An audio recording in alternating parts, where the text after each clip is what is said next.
জুলাই আন্দোলনে অংশ নেওয়া, নেতৃত্ব দেওয়া কিংবা সমন্বয়ক ছিলেন এরকম ২-৩ জনের উপরে গেল এক সপ্তাহে হামলা হয়েছে। এর মধ্যে একজনের অবস্থা মাহাদি তো আছে, তাকে দৌড়ে সে থানায় গিয়ে ঢুকেছে। আরেকজন তাকে ধরে তারপরে উলঙ্গ করে জয় বাংলা স্লোগান দিয়েছে। এই ঘটনাগুলো আমরা দেখেছি। এগুলো কার কেমন লাগে সেটা জানি না, মানে খুব খারাপ লাগে। এটা নিয়ে এক এক জায়গায় এক একভাবে হয়েছে। বিশেষ করে প্রায় প্রতিটি গণমাধ্যমেই বলা হয়েছে যে থানা জ্বালিয়ে দেওয়ার কথা বলা সেই সমন্বয়ক আশ্রয় নিলেন থানার ভেতরেই। থানার পুলিশের টাকা কি পুলিশের বাপ দেয়? থানার পুলিশের টাকা আমরা দেই। এখন থানা জ্বালিয়ে কোন থানা জ্বালাইছিল, কোন পুলিশকে মারা হয়েছিল জুলাইতে? যে পুলিশ এদেশের সাধারণ মানুষের বুকে গুলি চালিয়েছে। পুলিশ মনে হচ্ছে যেন মানে ওদের জন্মই হয়েছে ঘুষ খাওয়ার জন্য। পুলিশের ভাইরা অনেক সৎ ভাই আছেন, মন খারাপ করেন না। আপনাদের জন্মই হয়েছে আপনাদের পোলাপানের খারাপ জিনিস খাওয়ানোর জন্য। আপনাদের পোলাপানের শরীরের মধ্যে দূষিত হারাম ঘুষের রক্ত, এটার জন্যই আপনাদের আল্লাহ জন্ম দিয়েছে এই দুনিয়ায়। আপনাদের ভালো হওয়ার কোনো ইচ্ছা নাই। এটা গত 2 বছরে সেনাবাহিনীকে নিয়ে অনেক কথা বললো, পুলিশকে নিয়ে কোনোদিন নেগেটিভ কথা বলি না, বাট এই 2টা বছরে দেখলাম পুলিশের অবস্থা। সবার ধান্দা একটাই, টাকা কামাইতে হবে। সেই আগের একই ধাঁচে তারা চলতে চায়।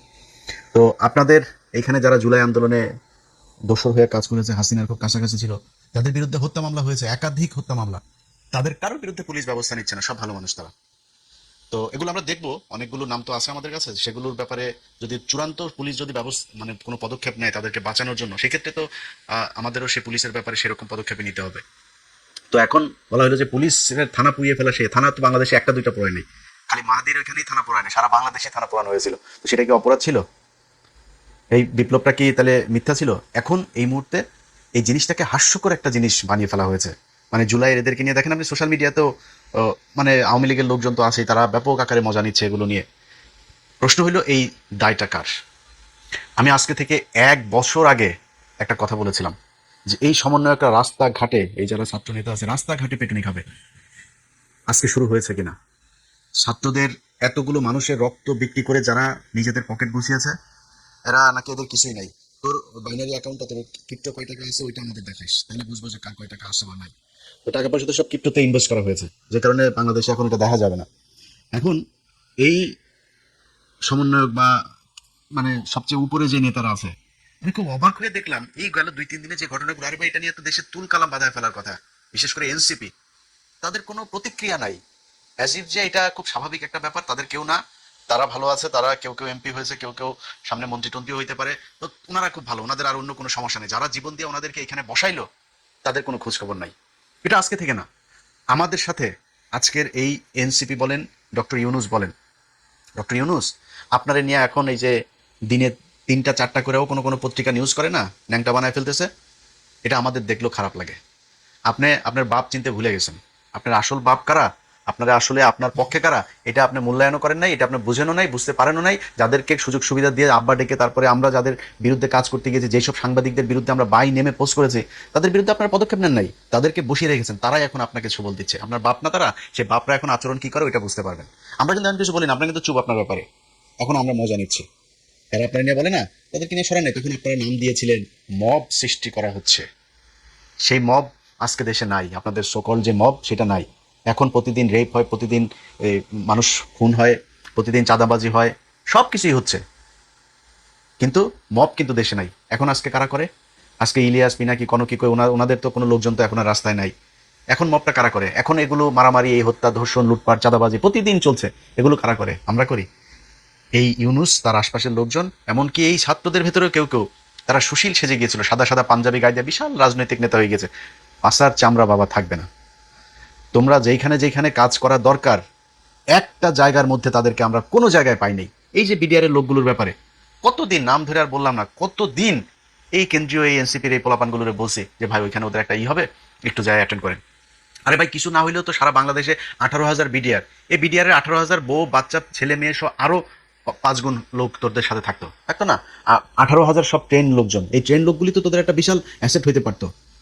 তারা, তাদের জন্য সময় নাই। এইখানে খাইতে যাবে, ওইখানে খাইতে যাবে, ওর কাছ থেকে টাকা আনবো, অমুক বিল্ডিং এর মধ্যে টাকা পাওয়া গেছে ভাগাভাগি করতে হবে, অমুক জায়গায় অমুকের তদবির করতে হবে। ওনাদের এগুলো নিয়ে ভীষণ ব্যস্ত। না একটা আলেম, না একটা বিডিআর, না দেশের কোনো একটা প্রয়োজনে কোনো জায়গায় স্বৈরাচার মুক্ত করা কোনো জায়গায় তারা ছিল না। তারা সুশীল হয়ে গেল অল্প কয়দিনে। মব, ইউনুসের দিয়া নাম দেওয়া হইলো মব।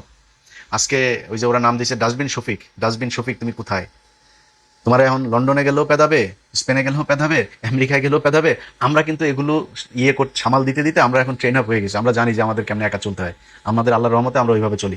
তোমাদের রাস্তাঘাটে যেইখানে সবার সাথে তোমাদের মানে যাদের রেখে আসছো তারাও তোমার বাঁচাবে না, আবার যাদেরকে নিয়ে দাঁড়াইছো তারাও কিন্তু তোমার মানে যেখানে পাবে সেখানে মোটামুটি আপ্যায়ন করার জন্য প্রস্তুত আছে। তারা আমাদেরকে বলছিল, বব আমরা কি করতে চাইছিলাম এই বাংলাদেশে, আপনারা 1.5 বছর একটা সরকার পরিচালনা করলেন। যেই জুলাই আপনাদেরকে ক্ষমতায় বসালো ডক্টর ইউনূস, তুমি জীবনে মেম্বার হইতে পারবেন না বাংলাদেশে। নির্বাচন করে আপনি মেম্বার হইতে পারবেন না। আপনার আমি চ্যালেঞ্জ করলাম, আপনাকে বাংলাদেশের সর্বোচ্চ চেয়ারে বসানো হয়েছিল এই জুলাইয়ের রক্তের বিনিময়ে। সেই জুলাইয়ের আপনি একটা জাদুঘর, আরে ভাই যা পেয়েছেন ওইটা নিয়ে আপনি বসাই দেন। জাদুঘরটা আপনি উদ্বোধন করে আসতে পারেন নাই, সময় নাই আপনার। গ্রামীণ বিশ্ববিদ্যালয়, গ্রামীণ এই গ্রামীণ ওই সব কিছু সময় ছিল, শুধু জুলাইয়ের এই জাদুঘরটা আপনি উদ্বোধন করতে পারেন নাই। জুলাইয়ের সনদ, সনদ নিয়ে ওনাদের এখন কত মাথা ব্যথা। বিএনপি সনদ চায় না, বিএনপি এই করে না। এনসিপি নির্বাচনের পরে এসে তারপরে সনদের মধ্যে আপনার স্বাক্ষর করে, এই স্বাক্ষর করার সময় নেই। তাদের সময় নেই ভাই, যেখানে আনতে হবে টাকা ওইখান থেকে টাকা আনতে হবে। এখানে ধান্দাবাজির কোনো মানে এর কোনো মানে সীমানা নাই। এইভাবে তারা লুটপাট ধান্দাবাজি করেছে। আজকে তাদের লোকজন এইভাবে যায় তারপরে বিভিন্ন জায়গায় মার খায়। তারা মনে করছে যে এইভাবে বোধহয় অন্য মানুষ মার খেলে আমাদের সমস্যা কি, আমরা এমপি টেমপি আসি, আমরা তো সাদা পাঞ্জাবি পরে এখন সুশীল হয়ে গিয়েছি। এইটার সব শেষ পরিণতির জন্য প্রস্তুত থাকেন।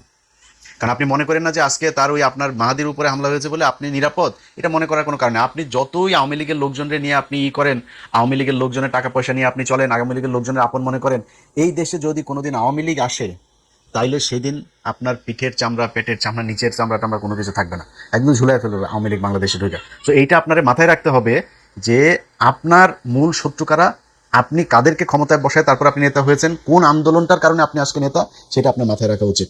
আমি বারবার এদের সাথে আমার যতবারই এই বিষয় নিয়ে কথা হয়েছে আমি বারবার বলছি, ভাই আপনাদের রাজনৈতিক দল গঠন করতে হবে কেন?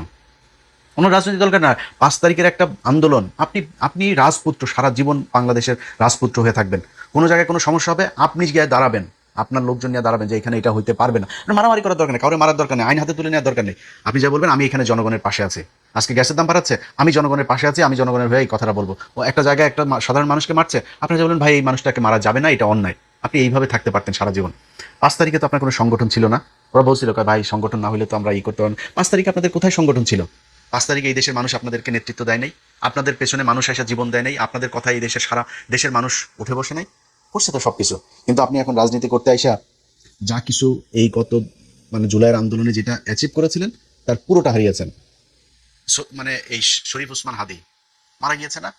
শরীফ ওসমান হাদি যে মারা গেল, কোনো সংগঠন ছিল? রাজনীতি করতে এসেছিল? রাজনীতি করতে আসে নাই তো। রাজনীতি করতে না এসে সে কি করলো? তার ইনকিলাব মঞ্চরে দিয়ে সে নানান কর্মসূচি, নানান বক্তব্য, নানান কিছু দেশের জন্য যা যা করা দরকার সবকিছু সে করেছে। এই দেশের মানুষ যে কথাটা শুনতে চেয়েছে, যেটা করতেছে সেটাই চেয়েছে। আওয়ামী লীগ 13 তারিখে করেছে, হাদি এসে সবার আগে এসে বসে। আপনারা কিন্তু রাজপথে বসার কিন্তু সুযোগ সময় পান নাই, আপনার তখন লুটপাট চান্দাবাজি ধান্দাবাজি এগুলোতে ব্যস্ত। হাদি এসে বসছিল লাঠি নিয়ে, আমার এখনো মনে আছে যে কোথায় স্বৈরাচারের লোকজন শাহবাগে এসে সে এই হুমকি দিয়েছে। তো হাদির কিছু পায় নাই, কিন্তু হাদি টাকাও কামায় নাই, হাদি মন্ত্রীও হয় নাই, উপদেষ্টাও হয় নাই, কিছুই হয় নাই, এমপিও হয়নি।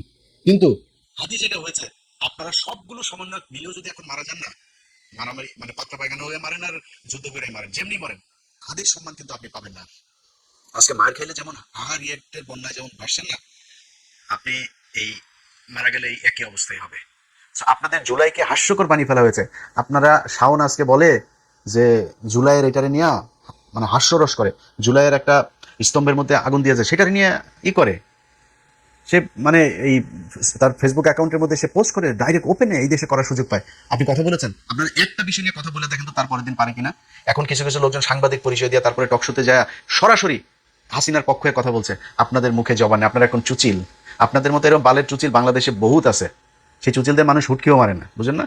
আপনারাও হুটকি মারবেও না, মনে করেন যে এই অলরেডি শুরু হয়ে গিয়েছে। এই যেগুলো দেখছেন না, এই ওয়েবটা যখন আরেকটু ঘন হয়ে ভারী হয়ে শক্তিশালী হয়ে আসবে সেটা আপনার গায়ে লাগবে এবং সেটার জন্য আপনি প্রস্তুত থাকেন। আদিরে নেতা হইতে আপনার মতো এরকম বিশাল বালের এমপি হইতে হয় নাই, নির্বাচনও করতে হয়নি। আদি বাংলাদেশের জাতীয় নেতা, কাজী নজরুল ইসলামের পাশে তার কবর হয়েছে। এই সৌভাগ্য নিয়ে আমি আপনি জন্ম নেই, যেটা হাদিকে আল্লাহ দিয়েছে। হাদির এটার জন্য কোনো কিছু 1 টাকাও চাঁদাবাজি করতে হয়নি। অতএব আজকের এই ঘটনার জন্য আপনি দায়ী, আপনারা দায়ী। এবং আমি যেটা সব শেষ বলতে চাই, যদি নাকি মনে করেন এই পরিস্থিতি থেকে বের হইতে চান এবং এইটা মনে করেন যে আর না ঘটুক, আপনাদের উপরে এই ধরনের কোনো আঘাত না আসুক, এটা যদি মনে করেন তাহলে একদম গোড়ায় হাত দিতে হবে। এখনো কারা কারা কোন কোন জায়গায় আছে, এখনো আপনারা যদি একটা কথা বলেন সেই কথাটা এই দেশের সরকার মানতে বাধ্য। So আপনাদেরকে বলতে হবে, আপনি নিজে যায় দাঁড়ান, ওই মব টপ মারানি বন্ধ করেন। মব মারানি বন্ধ করে যদি ওইটা যদি মব হয়, 32 নম্বরে করা যদি বাকশালের যদি ঘুরাই দেওয়া যদি মব হয়, আপনারা সামনে হরতাল রাখবেন না? ওইটাও কিন্তু মব, ওইটা মানুষ মবই বলবো, আমরা তখন এটা মব বলবো। সেই মব মারানি বন্ধ করে তারপরে ইতে আসেন, যেখানে যেখানে যারা যারা এই স্বৈরাচারের দোষ যেগুলো এখনো বড় বড় কথা বলে এগুলোর থামান। কোথায় কোথায় এই ধরনের ইয়েতে কারা কারা সোশ্যাল মিডিয়াতে এগুলো করে তারপরে এই জুলাই স্তম্ভে তার করার পর, এটা তো রাষ্ট্রীয় সম্পদ, রাষ্ট্র বানিয়েছে, সেটার আগুন দিয়েছে, এটার জন্য রাষ্ট্রদ্রোহ মামলা হওয়া উচিত শাওনের বিরুদ্ধে, সেটাকে সমর্থন দিয়েছে, সো মামলা হওয়া উচিত। এই ব্যাপারে আপনাদের সরব হইতে হবে। ভাই আমার কথা আপনার খারাপ লাগতে পারে, আপনাদের কাছে আমি অনেক কৃতজ্ঞ যে শেখ হাসিনা দেশে নাই, এটাই বিশাল ব্যাপার। এই দেশে জুলাইতে যারা চাঁদাবাজি করেছেন তারাও, চাঁদাবাজি করেন নাই যারা তারাও, সবার কাছে আমি ভীষণ কৃতজ্ঞ। আমি ইলিয়াস হোসেন আজকে যতটুকু রিল্যাক্স, যেইটুকু আল্লাহ ভালো রেখেছেন, এইটুকু এই জুলাইয়ের যারা জীবন দিয়েছে তাদের কারণে। আমার এখানে কোনো অবদান নেই, একদম তাদের কাছে আমি সারা জীবন যতদিন বেঁচে থাকবো কৃতজ্ঞ থাকবো। কিন্তু আপনারা জুলাইকে বিক্রি করে যেই ভয়ানক একটা পরিস্থিতির দিকে দেশকে নিয়ে যাচ্ছেন, এইটার শেষ পরিণতি ভয়ঙ্কর। সেটার জন্য আপনাদের বিরুদ্ধে কিছু কথাবার্তা বলি, এটা ব্যক্তিগতভাবে না নিয়ে এটারে একটু বোঝার চেষ্টা করেন। আপনারা এখনো যদি নাকি যারা এই যে কয়জনই এমপি আছেন, আপনারা যদি এনসিপির এই নেতাগুলিও মিলা যদি নাকি আজকে একটা কথা বলে, সরকার বলেন, পুলিশ বলেন, প্রশাসন বলেন, এটা শুনতে বাধ্য হবে, কিন্তু আপনারা বলেন না। এই যে মেহাদির উপরে হামলা হইলো, এই যে আরেকজনের জয় বাংলা বলাইলো, এটার উপরে এটা নিয়ে কিছু বলেছেন আপনারা? নেত্রকোনায় আপনাদের ভাঙা হইলো, এটা নিয়ে কিছু বলে দিয়েছে। তো হাদির কিছু পায় নাই, কিন্তু হাদির টাকাও কামায় নাই, হাদি মন্ত্রীও হয় নাই, উপদেষ্টাও হয় নাই, কিছুই হয় নাই, এমপিও হয় নাই। কিন্তু হাদি যেটা হয়েছে, আপনারা সবগুলো সমন্বয়ক মিলেও যদি এখন মারা যান না, মারামারি মানে পাতলা পায়খানা হয়ে মারেন আর যুদ্ধ করে মারেন, যেমনি মরেন, হাদির সম্মান কিন্তু আপনি পাবেন না আর। আজকে মার খাইলে যেমন হাহা রিয়েক্টের বন্যায় যেমন ভাসছেন না, আপনি এই মারা গেলে এই একই অবস্থাই হবে। সো আপনাদের জুলাইকে হাস্যকর বানিয়ে ফেলা হয়েছে। আপনারা শাওন আজকে বলে যে জুলাইয়ের এটারে নিয়ে মানে হাস্যরস করে, জুলাইয়ের একটা স্তম্ভের মধ্যে আগুন দিয়েছে সেটারে নিয়ে করে সে মানে এই তার ফেসবুক অ্যাকাউন্টের মধ্যে সে পোস্ট করে ডাইরেক্ট ওপেনে এই দেশে করার সুযোগ পায়। আপনি কথা বলেছেন, আপনারা একটা বিষয় নিয়ে কথা বলে দেখেন তো তার পরের দিন পারে কিনা। এখন কিছু কিছু লোকজন সাংবাদিক পরিচয় দিয়ে তারপরে টক শোতে যায় সরাসরি হাসিনার পক্ষে কথা বলছে। আপনাদের মুখে জবান নেই, আপনারা এখন চুচিল। আপনাদের মতো এরকম বালের চুচিল বাংলাদেশে বহুত আছে, সেই চুচিলদের মানুষ হুটকেও মারেন না, বুঝেন না? আপনারাও হুটকে মারলেও না, মনে করেন যে এই অলরেডি শুরু হয়ে গিয়েছে। এই যেগুলো দেখছেন না, এই ওয়েবটা যখন আরেকটু ঘন হয়ে ভারী হয়ে শক্তিশালী হয়ে আসবে, সেটা আপনার গায়ে লাগবে এবং সেটার জন্য আপনি প্রস্তুত থাকেন। আদিরে নেতা হইতে আপনার মতো এরকম বিশাল বালের এমপি হইতে হয় নাই, নির্বাচনও করতে হয় নাই। আদি বাংলাদেশের জাতীয় নেতা কাজী নজরুল ইসলামের পাশে তার কবর হয়েছে। এই সৌভাগ্য নিয়ে আমি আপনি জন্ম নেই, যেটা হাদিকে আল্লাহ দিয়েছে। হাদির এটার জন্য কোনো কিছু এক টাকাও চাঁদাবাজি করতে হয়নি। অতএব আজকের এই ঘটনার জন্য আপনি দায়ী, আপনারা দায়ী। এবং আমি যেটা সব শেষ বলতে চাই, যদি নাকি মনে করেন এই পরিস্থিতি থেকে বের হইতে চান এবং এইটা মনে করেন যে আর না ঘটুক, আপনাদের উপরে এই ধরনের কোনো আঘাত না আসুক, এটা যদি মনে করেন তাহলে একদম গোড়ায় হাত দিতে হবে। এখনো কারা কারা কোন কোন জায়গায় আছে, এখনো আপনারা যদি একটা কথা বলেন সেই কথাটা এই দেশের সরকার মানতে বাধ্য। So আপনাদেরকে বলতে হবে, আপনি নিজে যায় দাঁড়ান, ওই মব টপ মারানি বন্ধ করেন। মব মারানি বন্ধ করে যদি ওইটা যদি মব হয়, 32 নম্বরে করা যদি বাকশালের যদি ঘুরাই দেওয়া যদি মব হয়, আপনারা সামনে হরতাল রাখবেন না? ওইটাও কিন্তু মব, ওইটাও মানুষ মবই বলবো, আমরা তখন এটারে মব বলবো। সেই মব মারানি বন্ধ করে তারপরে ইতে আসেন, যেখানে যেখানে যারা যারা এই স্বৈরাচারের দোষ যেগুলো এখনো বড় বড় কথা বলে এগুলোরে থামান। কোথায় কোথায় এই ধরনের ইয়েতে কারা কারা সোশ্যাল মিডিয়াতে এগুলো করে তারপরে এই এই জুলাই স্তম্ভে তার করার পর, এটা তো রাষ্ট্রীয় সম্পদ, রাষ্ট্র বানিয়েছে, সেটার আগুন দিয়েছে, এটার জন্য রাষ্ট্রদ্রোহ মামলা হওয়া উচিত শাওনের বিরুদ্ধে, সেটাকে সমর্থন দিয়েছে, সব মামলা হওয়া উচিত। এই ব্যাপারে আপনাদের সরব হইতে হবে। ভাই আমার কথা আপনার খারাপ লাগতে পারে, আপনাদের কাছে আমি অনেক কৃতজ্ঞ যে শেখ হাসিনা দেশে নাই, এটাই বিশাল ব্যাপার। এই দেশে জুলাইতে যারা চাঁদাবাজি করেছেন তারাও, চাঁদাবাজি করেন নাই যারা তারাও, সবার কাছে আমি ভীষণ কৃতজ্ঞ। আমি ইলিয়াস হোসেন আজকে যতটুকু রিল্যাক্স, যেইটুকু আল্লাহ ভালো রেখেছেন, এইটুকু এই জুলাইয়ের যারা জীবন দিয়েছে তাদের কারণে। আমার এখানে কোনো অবদান নেই, একদম তাদের কাছে আমি সারা জীবন যতদিন বেঁচে থাকবো কৃতজ্ঞ থাকবো। কিন্তু আপনারা জুলাইকে বিক্রি করে যেই ভয়ানক একটা পরিস্থিতির দিকে দেশকে নিয়ে যাচ্ছেন, এইটার শেষ পরিণতি ভয়ঙ্কর। সেটার জন্য আপনাদের বিরুদ্ধে কিছু কথাবার্তা বলি, এটা ব্যক্তিগতভাবে না নিয়ে এটাকে একটু বোঝার চেষ্টা করেন। আপনারা এখনো যদি নাকি যারা এই যে কয়জনই এমপি আছেন, আপনারা যদি এনসিপির এই নেতাগুলিও মিলে যদি নাকি আজকে একটা কথা বলে, সরকার বলেন, পুলিশ বলেন, প্রশাসন বলেন, এটা শুনতে বাধ্য হবে। কিন্তু আপনারা বলেন না। এই যে মেহাদির উপরে হামলা হইলো, এই যে আরেকজনের জয় বাংলা বলাইলো, এটার উপরে, এটা নিয়ে কিছু বলেছেন আপনারা? নেত্রকোনায় আপনাদের ভাঙা হইলো, এটা নিয়ে কিছু বলেছেন? আপনাদের কোনো প্রতিক্রিয়াই নাই। সো এখান থেকে বাইরে হতে হবে। সব শেষ। এতক্ষণ যা যা বললাম, এটা বলার পরে আওয়ামী লীগের লোকজন আছে না, ওরা তো এই কয়দিন ধরে ধরেন মজা নিচ্ছে এইসব ঘটনাগুলো নিয়ে। এতক্ষণ যা বললাম এটাতেও কিন্তু আওয়ামী লীগের মজা লেগেছে। বাংলাদেশ মনে কর তারেক রহমানের নেতৃত্বে, জামাত ইসলামের নেতৃত্বে বাংলাদেশ মনে কর ওই দক্ষিণ সুদানের মতো অবস্থা হয়ে যাবে। মনে কর যদি এরকমও হয়ে যায়, তারপরেও কোনোদিন বাংলাদেশের মানুষ তোদেরকে মানুষ মনে করবে না। তোরা মানুষ না। তোরা, তোদের যা যেসব চিন্তা ভাবনা, তোদের বিবেক বোধ, এটা কোনো সাধারণ মানুষের হিউম্যান সাইকোলজির কোনো শাখার পোশাখার মধ্যে তোদের এটা নাই। তোদের জন্মটাই হয়েছে হইলো গিয়া একটা খারাপ জিনিস দিয়া। হ্যাঁ, ইচ্ছে খারাপ করে আর বললাম না। এই জন্মে যারা হয়েছে, আওয়ামী লীগের অনেক মানুষজন আছে, আমারও খুব ক্লোজ পরিচিত লোকজন আওয়ামী লীগের 2-4 জন আছে, তাদের সাথে সরাসরি যখন কথা বলি, আমি ভাই আওয়ামী লীগটা আপনি করেন কেন? আর এটা বলেন এরকম আওয়ামী লীগ না ভাই, আমি আওয়ামী লীগ করলো এরকম না, আরে বেটা এরকম এরকম না। আওয়ামী লীগ এটা যে মানে বিশ্বাস মনে মনে একটু এটারে যে সমর্থন করে, ওর বুঝতে হবে ওর মস্তিষ্কের সমস্যা আছে। খারাপ মানুষ না হইলে ওর মস্তিষ্কের বুঝতে সমস্যা আছে। এই সারা পৃথিবীর কোনো সুস্থ মানুষ কোনোদিন এরকম কোনো সংগঠন করতে পারে না। এটা তারা করে। তো তোদের জন্য, তোদের ভালো হওয়ার জন্য, তোদের বোঝার জন্য, তোরা আজকে মনে কর যে এই যে চোরাগোপ্তা হামলা চালায় একটা সমন্বয় একটা পিটাচ্ছিস, সামনে হয়তো আরো এরকম করবে। তোরা যাই করিস, তোদের বুঝতে হবে তোদের যদি নাকি হাতে পায়ে ধইরা জোর করে যদি তারেক রহমান বাংলাদেশে আনে, আইনা যদি তারপর ক্ষমতায় বসায় বা রাজনীতি করার সুযোগ দেয়, তাহলে পারবি। এই ছাড়া তোদের কোনো ক্ষমতা নাই। তোরা তোদের বাপেরে বিচির মধ্যে চাপে, খালি তোর বাপেরে না, তোর বাপের ছেলে, ছোট বাচ্চা, ওই সব কটার বিচির মধ্যে চাপা 15 আগস্ট যেটা করছে না, তোর আম্মারে বেলাউজ টেলাউজ যা আছে সবকিছু রাইখা ন্যাংটা করে তারপরে মানুষ 45 মিনিট এতে খাইতেও দেয় নাই, সেটা লাতি দিয়ে তারপর বার করে আইছে ভারতে। এখন যায় মোদির কাছে হাঙ্গা ছাড়া, তারপরে আকাম কুকাম লাগাইতে দেখ বাচ্চা বুচ্চা হয় কিনা দেখ, যদি মেয়াদ থাকে তাহলে হয়েও যেতে পারে। তোর আম্মা যায় ওখানে এগুলি করতেছে, তোরা পাল ফেলাইতে পারছিস 2 বছর হয়েছে, কোনো পালটা ফেলাইতে পারছিস? কবে আসবি বল? তোরা দিন তারিখ দে যে অমুক দিন অমুক কিছু হইলে তারপরে আসবি। তোদের বিএনপি যদি মানে জোর করে আইনা যদি ক্ষমতায় বসায় বা রাজনীতি করতে, তাহলে পারবি। এর বাইরে তোদের হাতে কোনো অপশন নাই। তোদের আব্বা, যারা তোদের আব্বা, ছাগলের 3 নম্বর বাচ্চাগুলি তো সোশ্যাল মিডিয়াতে যে আমি আজকে ভিডিওটা তো যা বললাম যে ওদের সোশ্যাল মিডিয়াতে ব্যাপক ভাই সোশ্যাল মিডিয়া আমরা এটার জন্ম দিছি। এই সোশ্যাল মিডিয়ায় বাংলাদেশে রাজনৈতিক কথাবার্তা, রাজনীতি করেও যে মানুষকে যে মানে উজ্জীবিত করা যায়, এটা আমরা শিখাইছি। সো সোশ্যাল মিডিয়ায় কি হয় আমরা খুব ভালো করে জানি। একটা পোস্টের মধ্যে 500-1000 কমেন্ট হওয়া এভারেজ, মানে গুড এনাফ। এর চাইতে বেশি দরকার নাই। সো 500-1000 মানুষ, তোরা এখন ইন্ডিয়াতে যায় বসে আসিস, লন্ডনে আসিস, এখানে আসিস, বিভিন্ন দেশে দেশে আসিস না, তোদের তো সারাদিন, এমন বিশেষ করে ইন্ডিয়ার গুলি, সারাদিন ফেন্সি ডিলার বাংলা খাওয়া ছাড়া আর তো কোনো কাজ নাই তোদের। সারাটা দিন হাঁ করে তাকায় থাকিস যে কখন একটা কিছু একটা খবর পাবো। হ্যাঁ, ডক্টর ইউনুস বলে পলাইছে, 2 দিন পরে ফ্রান্স থেকে ইউনুস আবার দেশে, তো এই না বললি যে আর আসবে না, চলে গিয়েছেন এই সে। ভাই এগুলো আমরা একসময় করছি। আমরাও একসময় এখানে বসে থাকতাম, কিছু একটা হবে, কিছু এনায়েত করিমের মতো লোক, ওই যে বাটপার, সেই এনায়েত করিমও এই বাংলাদেশের এই যে শওকত ভাই, সাংবাদিক শওকত ভাই, গাজী রুহুল আমিন সাংবাদিক, তারপরে আরো অনেক পলিটিশিয়ানও আছে, অনেকের জীবন ধ্বংস করে দিয়েছে এই এনায়েত করিম। অনেকে আছে হয়তো মানে তাদের আসলে তাদের ভালোর জন্যই গিয়েছিল তাদের সাথে কথা বলতে। হ্যাঁ, এনায়েত করিম বুঝাইছে ভাই এই যে এরকম এরকম হবে, এটা হবে, আর সরকার পতন হয়ে যাবে। তো তার কথাবার্তা আমার প্রথম দিনই ভালো লাগে নাই। আমি বারবার বলছি, এই যে উলফাত ভাইরে জিজ্ঞেস করেন, আমি ভাই বলছি, ভাই এটা 2 নাম্বার লোক। কিন্তু সে করতো কি, রয়ের টাকা পয়সা নিয়ে ওই থাইল্যান্ডে মিটিং করাইতো, আমেরিকায় আনতো মিটিং করতে, তারপর কাঠমান্ডুতে যাইতো, সিঙ্গাপুরে যাইতো, ভিআইপি ভিআইপি 5 স্টার হোটেলে নিয়ে যাইতো, বিজনেস ক্লাসে টিকিট করাইতো, এগুলো করে নিয়ে যেত। ওই হয়েছে এই এই যে রেজা কিবরিয়া ভাই, ইলিয়াস, শোনেন, কোথায় দাঁড়াবেন আপনি, আপনি ক্যান্ডিডেট কতজন দিবেন আপনি এই করেন। তো ভাই কি কোনে এনায়েত করিমের লোক মতো লোকও কিন্তু এইভাবে বাংলাদেশের বহু ডাকসেটে রাজনীতিবিদদেরকে কিন্তু করছে।